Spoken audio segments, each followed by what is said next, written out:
Do canal EBD em Foco.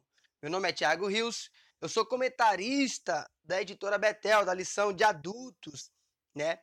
Hoje nós teremos o imenso prazer de estudarmos a lição de número 11, com o tema O processo de formação do discípulo, né? E hoje é o primeiro processo, né? São duas lições seguintes, né? Tem o processo de formação 1 e o processo de formação 2, né? Hoje nós iremos acompanhar como é que funciona este processo, como é que se dá, de quem vem a atitude, é o homem que tem a decisão, que é a atitude, é o homem que toma iniciativa ou não, ou é Deus, né? Então nós iremos ter um pouco de conhecimento dentro dessa área, amém? Então vamos lá para o processo de formação do discípulo, número 1. Lembrando que nós iremos estudar aqui no slide em PowerPoint, você, através do link que está na descrição deste vídeo, se você estiver assistindo pelo YouTube, você pode estar clicando o seu botão aí do seu computador, do telefone, no link, você estará sendo direcionado para a plataforma bdinfoco.com, onde todas as segundas-feiras tem aulas ao vivo no canal e lá no site. Lá também você tem acesso a essa lição em PowerPoint, onde você pode dar aula na sua escola dominical. Lembrando sempre que nós frisamos aqui que o slide é uma forma dinamizada de você divulgar o material da sua aula, é uma forma mais alegre, né? Eu tenho certeza que seu aluno irá gostar de participar de uma aula com slide, amém? Vamos então para o textuário desta lição. Porque a graça de Deus se há manifestado trazendo salvação a todos os homens, né? O capítulo número 2 de Tito, versículo de número 11. Eu vou logo adiantar aqui por verdade aplicada, porque esse textuário, ele é o começo do texto, do versículo, né, do texto de referência. Então, eu vou logo adiantar aqui para a verdade aplicada. A vida de discípulo de Jesus, ela começa com um novo nascimento e continua em crescimento e vitalidade espirituais até alcançar a estatura completa de Cristo. Desculpa. Nós temos que ter uma convicção, prezado professor, quando você for dar essa aula aos seus alunos, que uma pessoa, quando crê em Cristo, né, a vida dela, ela não vai mudar somente ali, quando ele decidiu crer em Cristo. Não. A partir desse momento vai ter um acompanhamento do Espírito Santo na vida dessa pessoa e limpando essa pessoa, purificando, santificando ela. Então, essa vida de discípulo, que nós somos discípulos de Cristo, né? Essa vida de imitador de Cristo, ela começa com o novo nascimento, mas também ela tem um processo de crescimento, né? De vitalidade, espirituais, até que ela venha alcançar então a estatura, né? A forma de Cristo. Amém? O texto de referência, como eu falei ainda há pouco, é Tito 2, do 11 ao 14. Costumamos aqui do canal não fazer essa leitura, né? Se você ainda não fez essa leitura, faça a leitura. Essa leitura aqui, ela está totalmente, na realidade, esse texto de referência está totalmente baseado na lição. Toda a lição vai discorrer sobre este texto de referência, né? Vai falar sobre a graça que foi manifestada na vida dos homens, trazendo salvação na vida dos homens. Aqueles que crê traz salvação, né? Vai ensinar-nos a nós renunciar ao mundo, abandonarmos as coisas do mundo, né? Até que nós possamos então esperar a volta do Senhor. Amém? A introdução desta lição, da lição de número 11, nos diz assim: como Paulo escreveu, estamos em Cristo. Após ouvirmos o anúncio do Evangelho, crer e passar a viver, guiado pelo Espírito Santo. Efésios 1:13. Essa introdução, toda a introdução é o resumo daquilo que nós iremos aprender. Essa introdução aqui dela deixa bem clara, né? Ou seja, estamos em Cristo. Agora que nós cremos em Cristo, agora que nós confiamos em Cristo, agora que nós depositamos a nossa vida em Cristo, que é o primeiro passo, né? Nós depositamos a nossa confiança em Cristo porque nós escutamos o Evangelho, porque nós ouvimos o Evangelho, né? Depois que nós ouvimos o Evangelho, o anúncio da palavra de Deus, então nós cremos nele e nós passamos a viver guiados pelo Espírito Santo. O primeiro tópico nos diz assim: a importância dos primeiros passos. O início da jornada cristã ela se dá quando a pessoa nasce de novo. É a condição para ver e entrar no reino de Deus. O primeiro subtópico vai falar sobre esse nascer de novo, vou logo adiantar, né? Então é preciso nascer de novo. Quando Jesus contou a parábola do semeador, disse que muitos estavam com a mente fechada, o coração endurecido, ouviam sem interesse, fechavam os olhos, pois estavam fora do reino de Deus. Primeiro, é preciso entrar para depois compreender os mistérios do reino de Deus. E a entrada se dá pelo novo nascimento, pela grande misericórdia de Deus. Ele opera a regeneração. É como se fosse um suco, por exemplo, um suco de maracujá. Se você olha no suco de maracujá, você fala assim, rapaz, esse suco de maracujá aqui, ele parece com suco de acerola, faz de conta que você nunca experimentou. Eu não sei se eu vou tomar ele não, ele parece que suco de acerola, eu não gosto de... acerola não, de suco de laranja, eu não gosto de suco de laranja, então eu não vou tomar esse suco não. Você está tirando uma conclusão de algo que você nem experimentou. Da mesma forma, é quando você entra no reino dos céus. É quando você nasce de novo. Você só pode entender quem é Deus. Você só pode entender as coisas celestiais, as coisas do reino de Deus, quando você experimenta Cristo. Quando você nasce de novo. Entendeu? É como se fosse o suco de maracujá. Você só vai saber o gosto do suco de maracujá se você beber ele. Aí você vai saber o gosto. Da mesma forma é Jesus. Você só vai conhecer Jesus Cristo. Você só vai saber quem é Jesus. Por que Jesus opera em nossas vidas? A partir do momento que nós bebemos a água da vida. Pois ele diz que aquele que beber dele nunca mais teria sede. Subtópico número 2 do primeiro tópico. A grande salvação. Tito, ele esclarece que a graça de Deus, ela se manifestou trazendo salvação. Porque a graça salvadora de Deus se há manifestado a todos os homens. No verso seguinte, diz que esta mesma graça, ela ensina, ela orienta sobre como nós devemos viver neste presente século. Ou seja, ela ensina a renunciarmos, né, a impiedade e as concupiscências deste mundo, né, para que nós possamos viver neste mundo, né, neste presente século, sóbrio e justo, e piamente reto diante de Deus. Ou seja, por mais que nós estamos num mundo desgraçado, um mundo corrompido pelo pecado, mas Tito ele deixa claro que nós devemos, mediante a graça que foi nos manifestada em nós, ter a nossa vida reta diante de Deus, porque a palavra dele nos ensina a renunciar às concupiscências da carne e às coisas deste mundo. Mas aí surge a pergunta, mas primeiro se manifestou para o quê? Para salvar. A graça de Deus, a salvação, ela manifestou na nossa vida, não foi para mudar a nossa vida por completo. Primeiro, não. Ela se manifesta em nossa vida, primeiramente, para nos dar vida eterna. Depois que ela é manifestada para nos dar vida eterna, então vai vir o processo de santificação, o processo de mudança em nossa vida. A salvação é a palavra que reúne todos os atos de Deus para a redenção da humanidade. Vários sentidos são encontrados nessa palavra. A libertação, a cura, a segurança, a redenção, o resgate. Por isso a Bíblia que é uma tão grande salvação. Ou seja, a palavra salvação é o acúmulo dessas palavras aqui. Libertação, cura, segurança, redenção, resgate. Você só pode ser liberto, curado, resgatado, ter segurança em sua vida, ter redenção em sua vida, quando a graça de Cristo é manifestada em sua vida e você crê, e você confia. Quando você faz isso, então esse pacote aqui, ó, de libertação, da cura da tua alma, do resgate dos seus pecados, da sua vida espiritual, a segurança que tu não tinha, que você tinha, era medroso, você tinha medo de ir para o inferno, agora você vai ser seguro, você vai falar assim, não, agora eu vou para o céu, então eu vou estar seguro. Você vai encontrar isso quando você crê em Cristo. Subtópico número 3, a realidade e a gravidade do pecado. Nós temos que entender isso. Por que nós precisamos da salvação? Entendeu? Então nós iremos aprender agora nesse terceiro subtópico. É preciso, pois, que a pessoa reconheça que é pecadora, pois está perdida e que a solução não se encontra em si própria.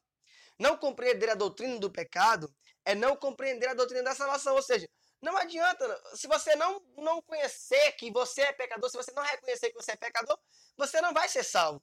Você não vai alcançar a salvação. Os judeus, na época do ministério terreno de Jesus, apesar de terem e examinar as escrituras, ou seja, ter conhecimento da palavra, não compreenderam a gravidade do pecado. Eles não tinham esse conhecimento sobre o pecado. Eles se abstiam disso.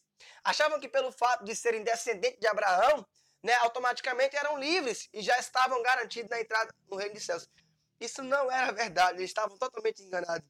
Este diálogo com Jesus se deu com os judeus que criam nele. Se vós permanecerdes na minha palavra, verdadeiramente sereis meus discípulos, e conhecereis a verdade, e a verdade vos libertará. Um dos versículos mais conhecidos. Criam em Jesus, porém, se a fé que diziam professar não os conduzia-se ao reconhecimento de que eram pecadores e ao arrependimento, como Jesus lhe estavam revelando, não poderiam ser seus discípulos. Jesus deixou isso bem claro.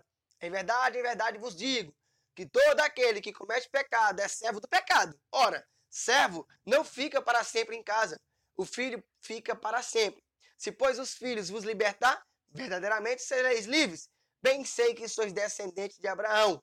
Contudo, procurai matar-me, porque a minha palavra não entra em vós. Somos descendentes de Abraão e nunca servimos a ninguém. Como dizes tu, sereis livres, né? Aqui uma contradição entre o grupo dos judeus que acreditavam na palavra de Deus, mas não tinha a convicção eterna que Jesus era o libertador, que Jesus era aquele que foi prometido, né, por Deus lá em Adão e Eva, queria pisar na cabeça da serpente, queria dar a vida para todos aqueles que nele criam. Tópico número 2, Deus tomou a iniciativa. É importante nós ressaltarmos isso daqui. É uma realidade bíblica o fato de que só conhecemos a Deus porque Ele quis se revelar. Bem como só é possível ao ser humano ter comunhão com Ele, porque primeiro Ele se aproxima de nós e nos chama. Ou seja, primeiro passo da salvação na vida do homem não vem do homem, ela vem de Deus.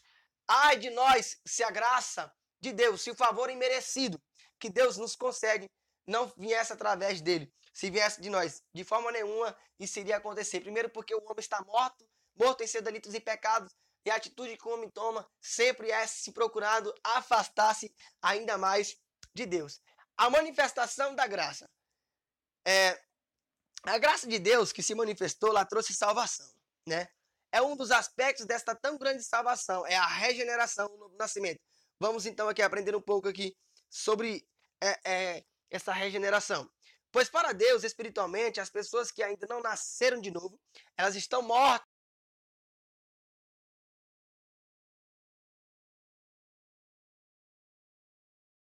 sem Cristo. Ou seja, aquele que não experimentou a graça de Deus, eles não nasceram de novo, então automaticamente estão mortos, como eu falei ainda há pouco. Estão totalmente sepultados em seus túmulos cheios de pecados. Porque Deus ele amou e enviou o seu Filho Jesus Cristo ao mundo para salvar todo aquele que nele crê. É preciso crer, é preciso crer, é preciso crer. Sem crer é impossível nós sermos salvos. Nós que antes nós estávamos, né, mortos em nossos delitos e pecados, pela regeneração somos participantes da natureza divina.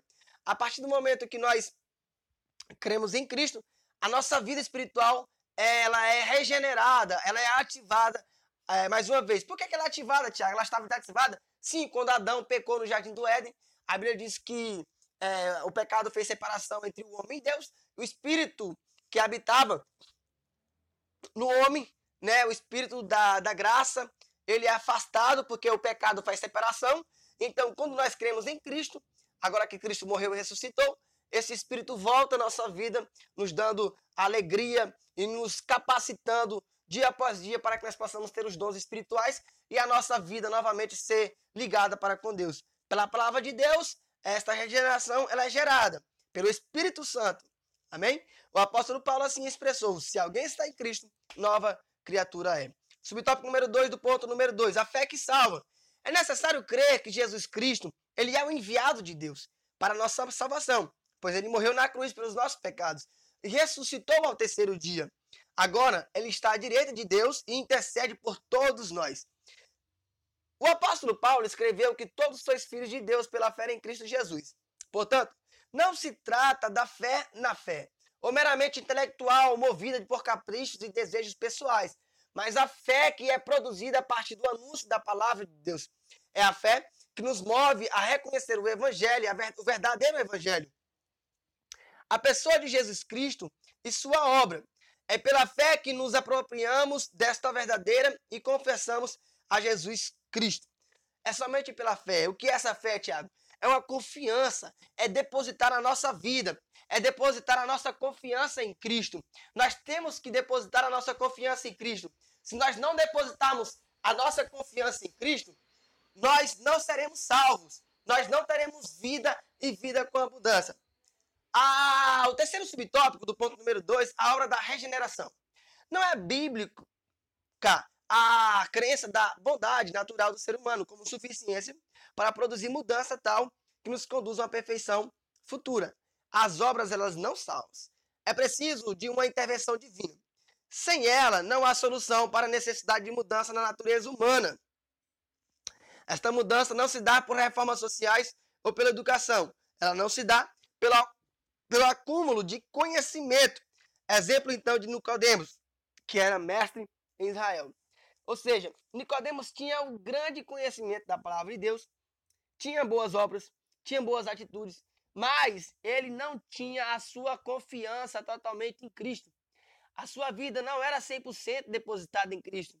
É por isso que esta mudança ela não se dá pelo batismo também nas águas, que é o exemplo de Simão. Mesmo após o batismo, ficar continuamente na companhia de Felipe e testemunhar os sinais e maravilhas do seu coração não era reto diante de Deus. Ou seja, ele não tinha a vida dele justificada, a vida dele 100%. Não adianta, prezado aluno, você se batizar nas águas, participar de todos os cultos, dar dízimo, das ofertas, pregar na rua, cantar, louvar a Deus, apesar que essas características são características de uma pessoa que é salva. Não adianta nós termos tudo isso se nós não depositarmos a nossa confiança 100% em Cristo. Este é o princípio, é a base de tudo.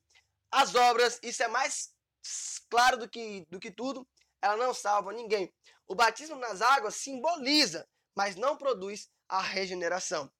Tópico número 3, a participação humana. Tiago, mas então quer dizer que o homem não tem nenhuma participação na salvação? Quer dizer, tudo é Deus que faz, Deus que vem, pega o homem e faz ele crer nele? Calma aí.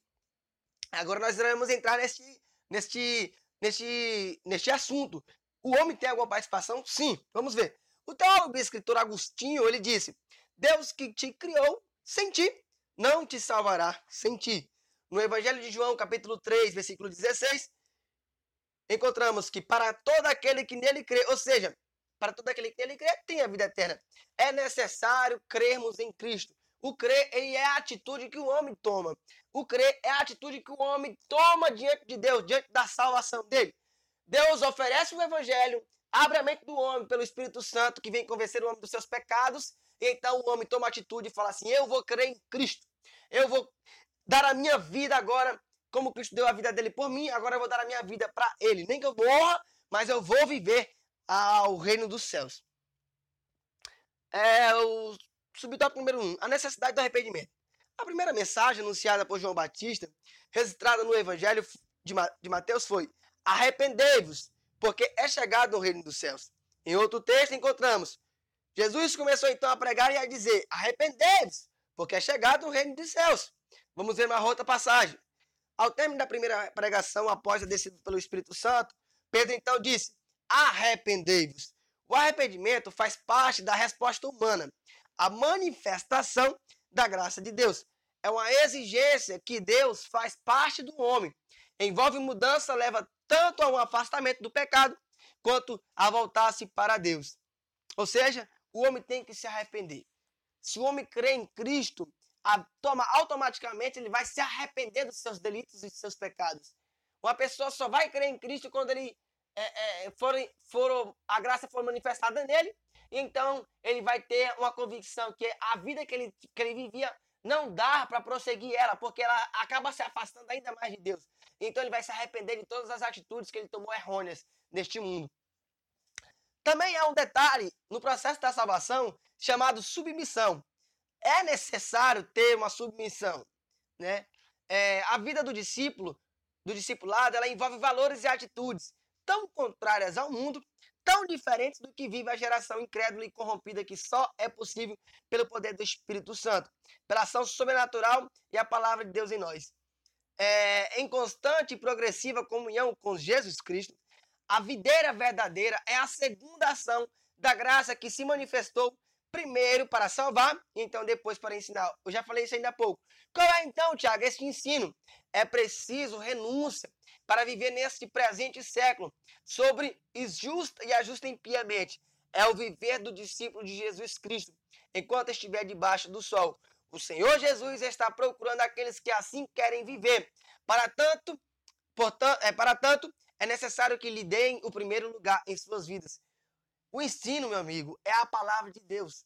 Somente a palavra de Deus que é o ensino. O testemunho é válido, como na lição passada falou? É válido. Válido no sentido de nos alegrar. Agora, para sermos salvos, para termos a nossa vida regenerada, transformada, arrependida, dia após dia, devemos observar as palavras, as escrituras de Deus. Subtópico número 3, para concluirmos o último tópico, a permanente batalha espiritual. É evidente que após o novo nascimento, a fé, o arrependimento, a libertação do poder do pecado e passarmos a viver como discípulos de Jesus, há uma constante batalha, porque a carne milita contra o espírito contra a carne, e esses opõem-se um ao outro, para que não façais o que quereis. Esta batalha somente encerrará quando ocorrer a glorificação considerada na soteriologia, o estudo da salvação, como último aspecto da salvação do homem, a consumação da redenção do discípulo de Jesus. Após o novo nascimento, somos livres da obrigatoriedade de viver em pecado. Ou seja, o pecado não é mais agora o nosso patrão. O pecado não é aquele mais que manda em nós. Nós teremos agora controle, domínio sobre o pecado. É importante nós entendermos isso, pois Cristo nos liberta do poder do pecado. João 8, 34 e 35. A Bíblia diz que aquele que crê em Cristo verdadeiramente sereis livres, porque Ele é liberdade, Ele é o livre acesso que dá nós a Deus. Então ele é o livre acesso que nos tira do pecado. E a partir desse momento nós não somos mais dominados pelo pecado. A conclusão que temos nessa lição, prezado professor, aluno, ouvinte deste canal, do EBD em Foco, assim é o início da caminhada cristã.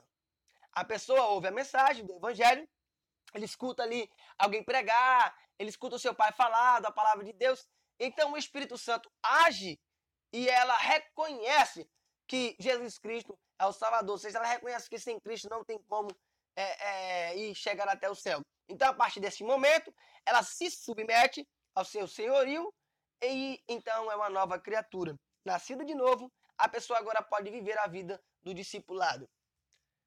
Eu quero agradecer desde já a cada um dos irmãos que pararam para observar esse slide, este comentário. Quero dizer a você que Deus venha dar graça a você. Eu estou passando aqui as perguntas para você ver que todos os slides tem tudo, tem as perguntas, tem as respostas, né? Lembrando aqui, só voltar aqui, todas as segundas-feiras às 8 horas da noite, temos aula ao vivo sobre os 4 Cs da educação cristã. Portanto, vamos lembrar mais uma vez. Primeiro, o cara escuta a palavra de Deus, né? Ele escuta a mensagem.